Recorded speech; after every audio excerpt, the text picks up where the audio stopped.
Now, turning now to the other giant in Silicon Valley, that is Apple. iPhone devotees diligently lined up at stores around the world to get their hands on the latest models, the 6S and the 6S Plus. CEO Tim Cook even tweeted out this pic of the first customer to buy the phone in the world in the store in Australia.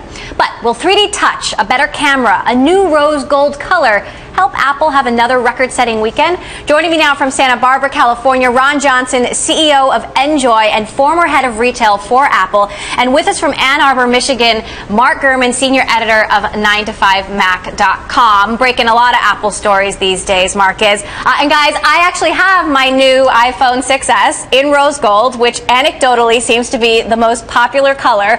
At least 35% of people in line, according to one analyst, were waiting for the rose gold color. It's pink, but it's a nice shade of pink. So, Ron, I just want to start with you. You conceived Apple retail stores. Just give us an idea of what's going on behind the scenes at Apple today, given that this, it's not a huge design change in terms of the new phone, but there are a number of important updates here. Yeah, it's an extremely exciting day for everyone at Apple, especially in the stores. It's their chance to shine. And I had the blessing of being a part of many, iPhone launches and other launches at Apple. And the team's ready, and I'm sure they're delivering fabulously. And I think this is going to be another great iPhone. Sometimes in the odd years where there isn't a big change on the industrial design, some of the most important things happen on the inside of the phone, and I believe both 3D touch and 4K video will be game changers. So, Mark, do you think these updates are big enough for Apple to have another record-setting weekend? Absolutely. If you look at previous S model updates like the 3GS, 4S, and 5S, the 6S in comparison has tons of new features in terms of just adding numbers. Like Ron said, I think 4K video recording, that 12-megapixel camera that comes with, and the new 3D touch screen will be huge drivers of sales that people want to come to stores and grab. So, Ron, it's interesting. We're back to the lines with the phones. With the watch, they tried something different, where you made an appointment and you got your watch by reservation. Does it make sense to you to have these two different kinds of strategies for two different kinds of products? And what do you think of the way Angela Ahrendts, the current head of Apple Retail, how do you think she's handling things so far? Oh, I think Angela is doing a fabulous job. I still talk to the teams at Apple, and they respect her, they admire her, they believe in her leadership. She's doing a great job. Every launch requires a slightly different strategy, and that's because of the nature of the challenge of the supply chain to deliver it. In this case, Apple now has 9 years of launching iPhones.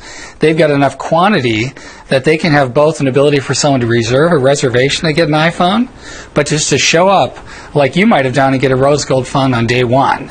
And so I think every launch will be a little different, but Angela and the team are doing a great job, carrying the torch for Apple. So this is the first time they've released the phones worldwide at the same time. With the last launch, they held some phones back in China. So anecdotally, we're hearing that lines are shorter, but some analysts are saying that's because you don't got those people in line trying to get a bunch of phones to sell on the black market in other countries. Mark, what do you think is going on with the supply chain? The fact that they've been able to release these phones globally, what does that say about how they got here? Well, I think like Ron said, they've sort of perfected the supply chain management and output of iPhones at this point after releasing new models every year since 2007. And I think if you look at just the ship times and anecdotal evidence, they're doing a much better job this year at having enough supply for demand, particularly on the iPhone 6. The 6S Plus is still shipping in 3 to 4 weeks from Apple's website and into late October from some of the US carrier sites.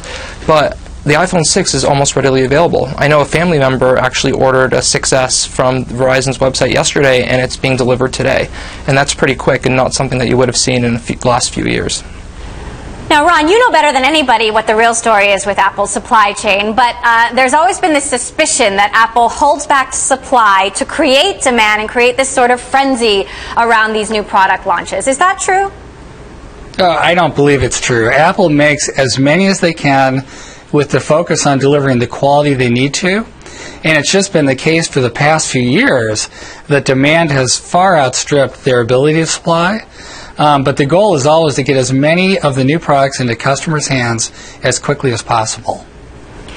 So, Mark, you know, it's interesting. I think Apple certainly doesn't want to seem like a luxury company, but you do see them adding more luxury accessories to the products with the Hermes bands for the watches. You know, what do you make of that evolution at Apple?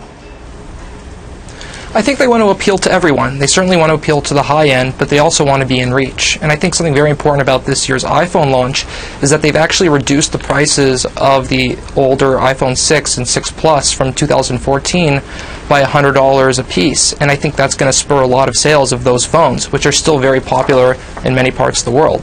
So I think the Hermes bands on the watch plus these discounts on still great phones shows that Apple wants to appeal to everyone and have a product for everyone. So, Ron, for you, two questions. First, would you agree with that? And second, at Enjoy, you are creating this sort of white glove experience for the delivery of electronics, including for iPhones. Tell us how that works. Yeah, well, at Enjoy, it's really easy. With the iPhone, you just go to AT&T's website, order a phone online, and pick free hand delivery. And we can then hand deliver and help you set up the phone and teach you how to use it in as fast as 4 hours. So if someone went to the AT&T.com site right now, they could have delivery tonight in New York or San Francisco where we're operating, which we think is a really breakthrough in how to buy a new product. Is Apple a luxury company, Ron? Apple's a company for everybody, and when you think of things we wear, and the watch is a wearable, there's always been ranges of products that people like to do. And it's like Apple's trying to be a company for all people, and so you can get a sport band for more casual, it's lower priced, or you can get a more luxury brand at the same time. So I think Apple's a premier brand that serves a luxury customer and an everyday customer, and they have to develop merchandise strategies for all. All right, Ron Johnson, former head of Apple Retail, now CEO of Enjoy. Mark Gurman, senior editor at 9to5Mac. Thank you both. I'm going to be trying out my new rose gold phone this weekend. I haven't gotten a lot of time to play with it, but I'm very excited.